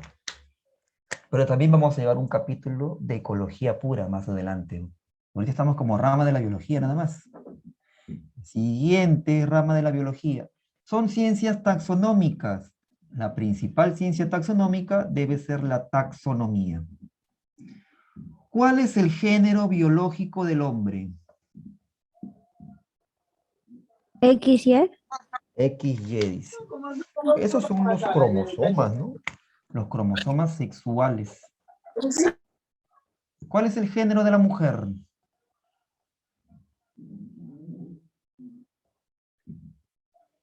Femenino. Femenino. ¿Y el género del varón?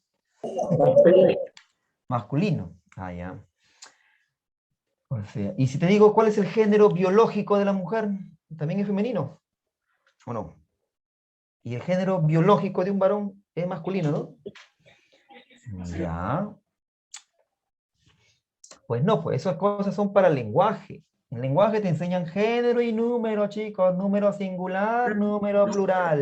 Casa singular, ¿no? Plural casas. Género, masculino, femenino. La puerta, género femenino. El corral, género masculino. Bueno, ese es para el lenguaje, ¿no? Obvio que biológicamente también solamente en el humano existe más que 2 géneros biológicos, ¿no? Pero, bueno, 2 géneros naturales. Pero el género biológico que te pregunté es Homo. ¿Cómo que Homo? Lo que Homo pasa- sapiens sapiens. Homo sapiens sapiens. Eso es para historia. En historia le preguntan, muchachos, el hombre actual es llamado Homo sapiens sapiens. Ah, sí, profesor, sí. Ah, qué bien. Pues eso es para historia. ¿Ya? Para el curso de historia. Porque él te va a enseñar antropología, ¿no? El esqueleto lucy, el hombre de Cromañón, el Pithecanthropus erectus, el Homo pampeanus, todos los restos antropológicos, ¿no? ¿Ya? Pero eso es para historia, ¿ya? Para historia. Ya. Las ciencias taxonómicas, es cierto, también le dicen de la biotaxia, como dice su compañero. Sí, también se puede decir biotaxia, dice taxonómica, taxia, pues hijo, ¿ya? Entonces, pues la taxonomía, ¿qué estudia? Es la ciencia que estudia la clasificación. Estudia la clasificación. ¿Cómo estás clasificado tú? Como un vertebrado. Clasificación, cuyo nombre correcto es craniata todavía. Vamos a ver más adelante craniatas, solo que en el colegio te dicen vertebrado. ¿Ya? Clasificación de los seres vivos. ¿Qué tipo de vertebrado eres tú? Eres un mamífero. Clasificación de los seres vivos. ¿Qué tipo de mamífero? Eres un primate. ¿Qué tipo de primate? Eres un homínido. ¿Qué tipo de homínido? Un Homo sapiens. Profe, Homo sapiens sapiens. ¿No? Ese es para historia. ¿Ya?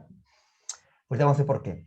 Estudia la clasificación de los seres vivos, tomando en cuenta sus semejanzas.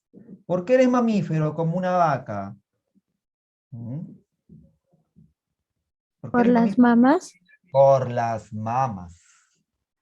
Cualquier mamífero debe tener mamas. Si un animal tiene mamas, es mamífero. ¿Cuándo ha visto un tiburón con tetas? No existe, porque él es un pez, no puede ser mamífero. ¿Cuándo ha visto un sapo con tetas? No existe, porque él es anfibio, no es mamífero. Cocodrilo con tetas? No existe, porque él es reptil. Los únicos animales con mamas son los mamíferos, ¿ya? Entonces, tomando en cuenta sus semejanzas, una semejanza entre todos los mamíferos, el tener mamas. En cuenta sus semejanzas. ¿Ya? ¿Solamente semejanzas? También diferencias. ¿Cómo que diferencias?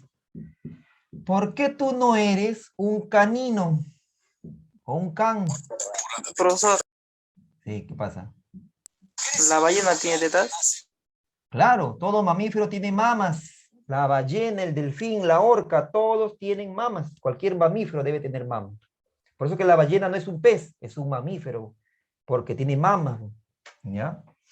El ornitorrinco pone huevo, pero igual tiene mamas. Es un mamífero. Muy bien, entonces tomando en cuenta sus semejanzas y diferencias. A ver, ejemplo de taxonomía. El hombre. El hombre es la especie humana, ¿no? El hombre. El nombre científico del hombre es Homo sapiens. ¿Ya? Homo sapiens. Profe, Homo sapiens sapiens. La tercera palabra indica variedad. Homo sapiens. Homo sapiens. ¿Según quién? Según Linneo. Según Carolus Linnaeus, lo que a ti te dicen Carlos Linneo, toda persona, bueno, todo ser vivo presenta dos palabras para nombrarlo científicamente. La primera palabra se llama género y la segunda palabra se llama especie. ¿Ya? ¿Cuál es el género biológico del hombre? Homo. ¿Cuál es su especie? Homo sapiens. ¿Y de dónde sacaste Homo sapiens sapiens? Si solamente son dos palabras, ¿sí o no? Te he dicho, eso de Homo sapiens sapiens es cuando si dice Homo sapiens sapiens, esa pregunta es de historia. Ya, esa pregunta fija es de historia. Ya, no es de biología en todo caso. ¿Ya? A ver, tu gato. ¿Cómo se llama tu gato científicamente? No el nombre criollo que Es tú un le has felino, dado. sí. Michi. Es un ¿No felino, digo? sí. No, científicamente, digo, o sea, científicamente el gato se llama Mitch. Desde ustedes les aclaro, científicamente, Mitch dice. Por respuestas Felis como Catus. estas, uno se pone a favor del aborto, pues, pero bueno, pues, veamos. Miguel. El gato científicamente recibe por nombre, por ahora le dije, ¿cómo se llama tu gato científicamente? Él se llama Felis catus. Catus. ¿Ya? Felis catus.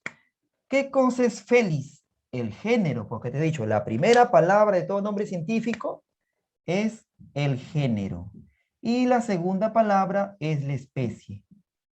¿Cuál es el género del gato? Felis. ¿Cuál es la especie? Felis catus. Cuando te pregunten especie, se lee todo. ¿Cuál es el género del hombre? Homo. ¿Cuál es su especie? Homo sapiens. Así se lee. ¿Ya? Tu perro se llama Canis familiaris, ¿no? Así también se le llama, ¿no? Aunque en la actualidad Canis lupus. Es el lobo también, pues, ¿no? Pero bueno, ahí va. Pues. Toda especie tiene su nombre científico. Toda especie. Un momento.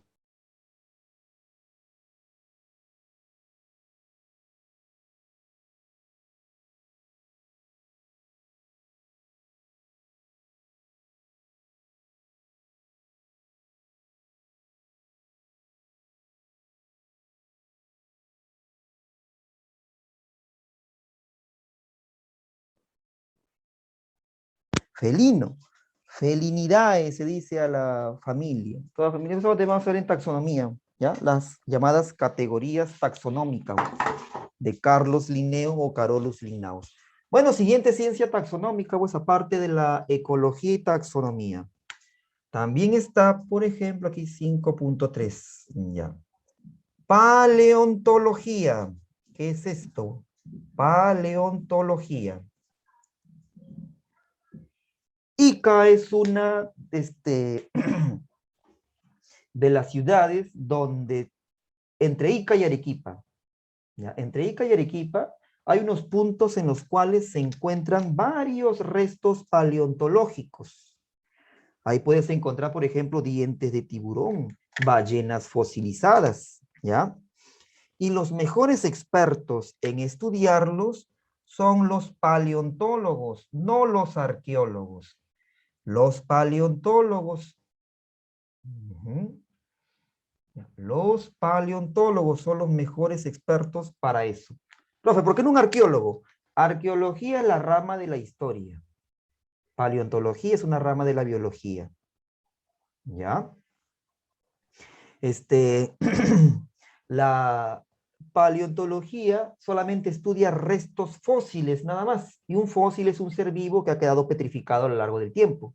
En cambio, un arqueólogo, a él no le interesan solamente los fósiles. Él puede, si encuentra un escudo antiguo, oye, esto es oro, dice de acá. Encuentra un brazalete vikingo, oye, eso es un arqueólogo. Cualquier resto histórico que contribuya a aportar datos para la historia. Eso es un arqueólogo, ¿no? Mientras que un paleontólogo, a él no le interesa el castillo, el emblema, el escudo, la moneda, el papel, no. A él solamente le interesa el ser vivo que ha quedado fosilizado, nada más. Por eso te decía que los mejores en estudiarlo son los paleontólogos, que por cierto ganan mucho dinero, ¿no? Los paleontólogos. ¿Qué significa paleo? Fósil. Muy bien, hijita, fósil. Porque para historia, ¿qué te dicen? Chicos, hoy día vamos a ver el tema del paleolítico. Viene de los términos litos, que significa piedra, y paleo, que significa antiguo. Por eso vamos a ver la edad de la antigua piedra o piedra antigua. Porque es el curso de historia, ¿ya? Para él es correcto. Eso de que paleo significa antiguo. Para él, ¿ya? O sea, para su curso.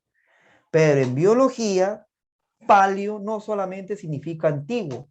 El mejor término de paleo en biología es fósil. Por eso que la paleontología estudia los restos fósiles, ¿ya? Un momentito que voy a cambiar la cámara aquí, porque este perro...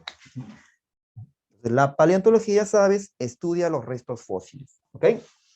Estudia a los restos fósiles de seres que existieron en épocas geológicas pasadas. De seres que existieron en épocas geológicas pasadas. Ya no existen, bueno. En épocas geológicas pasadas. Listo. Eso estudia entonces la paleontología. Los restos fósiles. Ejemplo de un fósil. En historia, ¿qué te van a decir siempre? El único ejemplo, lo voy a poner. El ejemplo que ellos ponen en los libros de historia para paleontología es coprolitos. Chicos, copro, caca, lito, piedra, caca fosilizada. Eso es lo correcto, desde tiempos antiguos. A mí también me enseñaron con coprolitos, me acuerdo, ¿ya? Pero eso se relaciona a paleontología, ¿ya? Y ni siquiera solamente es caca fosilizada, como se dice, bueno, es otra, es más a fondo todavía, pero bueno, para postular está bien. ¿Qué significa coprolito? Excremento fosilizado. ¿Ya? Para postular está bien. Sigamos, a ver. Última ciencia taxonómica, o ciencia de la biotaxia, como dice su compañero, también es válido ese término. ¿Cuáles son? ¿O cuál es? La biogeografía. Biogeografía. Ya. Biogeografía. Lo veamos, pues, a ver. Biogeografía. Ya. O sea, es la biología relacionada con la geografía, ¿no? Claro. Hemos visto biofísica, bioquímica, ¿ya? En parte de historia también relacionada a la paleontología, ahora con geografía, ¿no? Ya, pues. ¿En qué lugares del planeta de forma natural, por algo le digo de forma natural, ¿no? Porque siempre, nunca falta alguien que se quiere dar de hábil, ¿no? Muy tarde tu oración, pues, hijo. ¿Ya? ¿En qué parte del planeta de forma natural existen canguros? Australia. Australia. Australia. En Australia, que le pertenece a Oceanía, ¿verdad? Aquí no podemos encontrar canguros de forma natural en ningún lado. Profe, en los zoológicos, eso no es forma natural, pues hijos, es cautiverio, ¿ya? ¿En qué lugares del planeta podemos encontrar de forma natural elefantes? África. África y Asia. En África y en Asia, perfecto, en África y en Asia. En África el elefante africano, bueno, enorme. En Asia el elefante asiático pequeñísimo, ¿ya? ¿En qué lugares del planeta podemos encontrar de forma natural?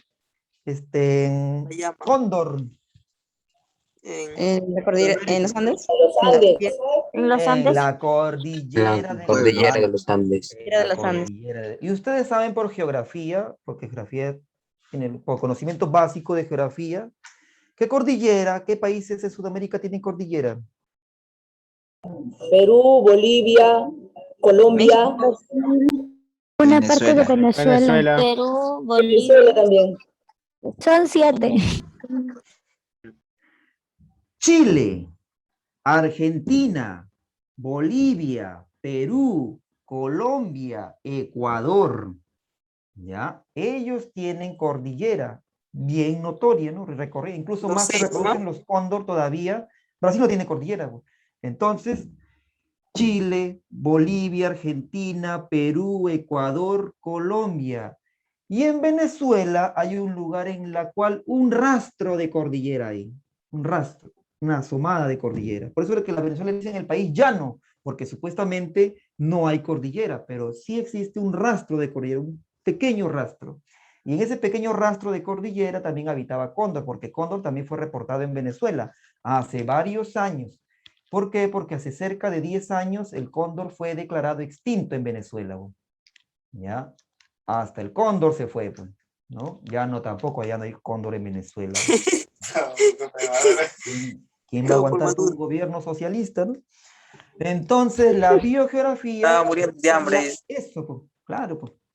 La biogeografía estudia... ¿Qué cosa estudia? Estudia la distribución. Lo correcto es decir distribución geográfica, pero no te van a poner distribución geográfica porque ya te regalaría la respuesta, ¿no? Solamente te van a poner la distribución. Ya, bueno, vas a ponerle completo como dice el texto de las CEPRES o del colegio o de academia. Distribución geográfica, así nunca te lo van a poner, solamente como distribución, ¿ya? De los seres vivos sobre la superficie terrestre. Eso estudia la biogeografía, la distribución geográfica de los seres vivos sobre la superficie terrestre. ¿Dónde encontramos de forma natural tal ser vivo, no? De los seres vivos sobre la superficie terrestre. Listo. Ya. Muy bien, esas son todas las ciencias o las ramas de la biología agrupadas en ciencia sobre la superficie terrestre. A lo largo del curso vamos a ver más ramas. ¿Por qué? Porque vamos a ver también animales. Y los prefijos es según la ciencia que estudien. ¿Cómo que según la ciencia que estudien? Grábate que el término eto, ¿qué significa eto? Eto significa conducta, comportamiento. ¿Qué ciencia estudia la conducta de un animal? Etología. ¿Ha visto que los animales cuando se quieren aparear, algunos bailan? Las aves a veces le bailan a sus hembras para que la hembra escoja y acceda, ¿no? Hay animales que se pelean por la hembra, eso es su conducta. Los delfines también se rodean a las hembras, eso es su conducta, lo estudia la etología. Por eso que el ejemplo de etología que preguntan casi en cualquier examen, si es que han preguntado, porque en la siempre sí preguntan, es la reproducción. Mayormente preguntan por la reproducción o cuando están encerrados. Las ratas están en etología, ¿ya? O los delfines están en reproducción, etología, eso. Las posturas, también es, preguntan. Tu gato cuando está asustado, ¿visto cómo se eriza? Su etología, su conducta, ¿ya? Eto. ¿Qué más? Ictio significa pez, ornito significa ave, malaco significa molusco, carcino significa crustáceo, mico significa hongo, y así pues, ¿ya? Hay varios prefijos que nos pueden servir para deducir qué rama de la biología es, solamente con terminología. Un ornitólogo es un experto en aves. La ornitología estudia las aves. Malacología estudia los moluscos. Carcinología estudia los crustáceos. ¿Ya? Micología, mico significa hongo. Si te sale pie de atleta, el médico te va a recetar antimicóticos, como el fluconazol, por ejemplo. Casi todo medicamento que termine en sol, con Z obvio, es antimicótico. Casi todo, no todo. ¿Ya? Y muchos prefijos más vamos a ver a lo largo del curso. Algunos de estos te van a servir para las preguntas que están en tu separata. Bueno, pues chicos, entonces ahí nos quedamos porque ya nos pasamos como 4 minutillos. Entonces ahí les tomo la foto de la última parte que faltaba y se la mando al grupo. ¿Ya? Ahí, si no, el coordinador mismo se la va a mandar, que ahí se la mando yo a él también. Así que nos vemos la siguiente semana, si es que Dios quiere, claro. Así que se cuiden, chicos, Dios los proteja. Éxitos, bendiciones, bye bye. Hasta la próxima. Muchas gracias, profesor. Cuídese.